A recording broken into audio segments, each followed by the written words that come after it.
மகளால் பெருமையில் திளைக்கும் தேவயானி. இதுவரைக்கும் ஜீ தமிழ்ல டெலிகாஸ்ட் ஆகிற சரிகமபா சீனியர் சீசன்கள்லேயே இந்த 5வது சீசன் தான் டிஆர்பி ரேட்டிங்ல பீக்ல இருக்கு.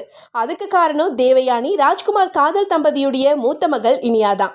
பார்வையாளர்களோட பார்வையாளர்களா உட்கார்ந்து தேவயானி தன்னுடைய மகள் இனியாவுடைய பாட்டை கேட்கறது ஹைலைட். அதோட தாய்மாமன் நக்குல் இனியாவோட சேர்ந்து பாடினதுன்னு அந்த நிகழ்ச்சியே அலப்பறையா போயிட்டு இருக்கு.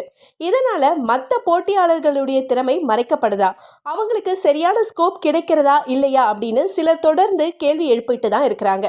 இப்படிப்பட்ட நிலையில இனியா பாடுறதை கேட்ட தேவயானி கண்ணீர் விட்டு அழுதது நிகழ்ச்சியை ஏற்படுத்தியிருக்கு. ஒவ்வொரு எபிசோட்லேயும் யுனிக்கான பாடல்களை செலக்ட் பண்ணி பாடுற இனியா இந்த முறை அபியும் நானும் படத்தில் வந்த சூப்பர் ஹிட் பாட்டான வா வா என் தேவதையை பாட்டை பாடி அசத்தினாங்க.